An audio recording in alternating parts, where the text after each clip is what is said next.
नमस्कार साथियों। बात करने वाली है रसशास्त्र और भेषज कल्पना के अंतर्गत रस द्रव्य परिचय थर्ड में सेकंड पॉइंट है विमल। तो विमल देख रहे होंगे। विमल विमल नाम लेने से आप लोग बहुत से लोग सोच रहे होंगे कि विमल पे पान मसाला की बात तो नहीं कर रहे हैं सर।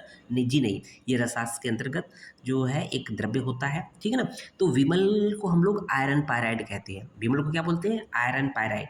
और साथ ही साथ इसको हम लोग दूसरा नाम से क्या जानते हैं? फुल्स गोल्ड कहते हैं। फुल्स गोल्ड, क्योंकि ये थोड़ी बहुत मात्रा में गोल्ड के साथ पाया जाता है, इसलिए बोलते हैं फुल्स गोल्ड। आगे हम लोग बात करेंगे, ठीक है ना। और देखेंगे विमल पर जब जो H2SO4 तेजाब जिसको बोलते हैं H2SO4 की क्रिया से कासीस का निर्माण होता है। कासीस, ग्रीन विट्रियोल जिसको बोलते हैं, FeSO4 इंटू 7H2 जिसको बोलते हैं। तो ये कुछ इंट्रोडक्शन हो गया। अब देखेंगे पर्याय। विमल की मात्र दो ही पर्याय हैं, एक विमल, दूसरा तापीज। विमल और तापीज। मिनरोलॉजिकल आइडेंटिफिकेशन की बात कर लेते हैं। नेचर कैसा होता है? मैसिव क्यूबिक होता है। क्यूब के फॉर्म होता है, लेकिन बड़े बड़े क्यूब होते हैं। कलर पेल ब्रास येलो होता है। क्लीवेज इन डिसिंक्ट, ठीक है। स्ट्रिक कैसा होता है? ग्रेनिश ब्लैक होता है। फ्रैक्चर की बात कर लेते हैं। अनइवन बट समटाइम्स कंक्वाइडल होता है। टेनेसिटी ब्रिटल होती है। लस्चर कैसा होता है? मेटेलिक होता है। चमक मेटेलिक होती है। हार्डनेस 6 से 6.5 होता है। स्पेसिफिक ग्रेविटी 4.9 से 5.2 होता है, ठीक है। प्राप्ति स्थान की बात कर लेते हैं। कहाँ पाया जाता है? असम, भारत के असम, उड़ीसा, बंगाल, बिहार, आंध्र प्रदेश, तमिलनाडु में पाया जाता है।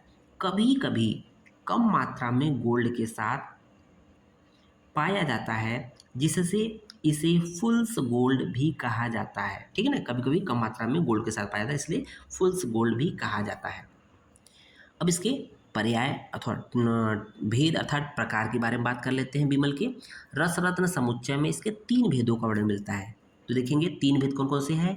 हेम विमल, रौप्य विमल, कांस्य विमल। तो हेम विमल जो होता है, हेम मतलब गोल्ड विमल जिसको बोलते हैं, श्रेष्ठतम होता है, सबसे बेस्ट होता है, श्रेष्ठतम होता है। ये पीत वर्ण का होता है। तो गोल्ड कैसा होता है? ये पीत वर्ण का होता है, गोल्डन कलर का होता है। रौप्य विमल, रौप्य होते हैं चांदी को, सिल्वर को, ठीक है ना। श्रेष्ठतर होता है, उससे कम होता है, हेम से कम आएगा, श्रेष्ठ। श्वेत वर्ण का होता है, चांदी श्वेत वर्ण की होती है। कांस्य श्रेष्ठ होती है, कांस्य वर्ण की होती है। ग्राह्य स्वरूप की बात कर लेते हैं विमल की। वर्तुलः कोण संयुक्त स्निग्धश्च फलकान्वितम।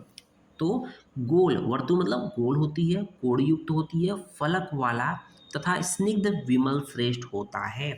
शोधन की बात कर लेते हैं विमल की। तो देखेंगे आठ रूस जले शून्यो विमलो विमलो भवेत। तो एक तो विमल द्रव्य होगा, विमल का मतलब होता है कि शुद्ध, ठीक है ना। आठ रूस जल मतलब वासाक्वात। आठ रूस जल का मतलब होता है, आठ रूस किसका पर्याय है? आठ रूसक वासा का पर्याय है। एडोडोडा वैसका जिसको बोलते हैं, द्रव्य गुण में आप लोग पढ़ेंगे, ठीक है ना। तो ये जब वासाक्वाथ में दोला यंत्र विधि से स्वेदन करते हैं तो विमल का शुद्धिकरण हो जाता है। ये रसन समुच्चय बताया गया है। अगला है श्लोक उसी रसन समुच्चय बताया गया है। जंबीर स्वर से शून्यो मेष श्रृंगी रसे अथवा अयाति शुद्धि विमलो धातुवश्च यथापरे। अर्थात जंबीर स्वरस में या मेष श्रृंगी स्वरस में दोलायंत्र विधि से शून्य करेंगे अर्थात स्वेदन करेंगे तो विमल का शोधन हो जाता है। अब इसके बाद विमल के हम लोग मारण की बात कर लेते हैं। शोधन के पश्चात मारण की बात करेंगे। गंधाश्म लकुच अम्लैश्च म्रियते दशाभिपुटय। कितने पुट देना है? 10 पुट देना है। देखेंगे रसन समुच्चय का रेफरेंस है। शुद्ध विमल चूर्ण को समभाग गंधक, देखेंगे गंधाश्म, ठीक है ना, गंधक संभाग गंधक। तो शुद्ध विमल चूर्ण को संभाग गंधक के साथ मिलाकर लकुच फल स्वरस से, तो देखेंगे लकुच, यहाँ लकुच है ना, लकुच फल स्वरस से भावना देकर पुट देते हैं। और कितना पुट देंगे? ऐसा 10 पुट देने से विमल की भस्म बन जाती है। ओके, लास्ट में चलते थे सत्वपातन की बात कर लेते हैं विमल की। तो कैसे निकालेंगे सत्व? देखेंगे शुद्ध विमल ले लेंगे, उसके साथ साथ क्या लेंगे कि संभाग गंधक, संभाग टंकड़ और संभाग मेष श्रृंगी, ठीक है। विमल की बराबर मात्रा में टंकड़ और मेष श्रृंगी लेंगे, इनको आपस में मिला लेंगे। मिलाने के पश्चात क्या करेंगे कि लकुच स्वरस से उसमें मर्दन करेंगे। लकुच स्वरस मर्दन करने के पश्चात मूसा में मतलब मर्दन करने के बाद पेस्ट बना लेंगे, पिष्टी बना लेंगे, ठीक है ना। जो चटनी या पिष्टी नुमा हो जाएगा उसको मूसा में लेप कर लेंगे, मूसा के चारों तरफ अंदर की तरफ उसको लेप कर देंगे, एक लेई लगा देंगे और उसके बाद मूसा का जो मुख होता है उसको बंद कर देंगे। बंद करने के पश्चात 6 प्रस्थ की कोयले की अग्नि देंगे और जिससे कि शीशे के समान, लेड के समान बिमल सत्व प्राप्त होता है, ठीक है। बिमल के गुणधर्म की बात कर लेते हैं। मरुत पित्त हरो वृष्यो, तो बिमल गुण में क्या होता है, मरुत अर्थात वात और पित्त मतलब पित्त को हरो, वात और पित्त का शामक होता है, वृष्य होता है और रसायन के रूप में प्रयोग होता है। मात्रा की बात कर लेते हैं, 1.5 से 2 रत्ती इसकी मात्रा होती है। अनुपान के रूप में शहद का प्रयोग किया जाता है। उपयोग की बात कर लेते हैं, क्षय रोग, पांडु रोग, ग्रहणी आदि रोगों में प्रयुक्त किया जाता है।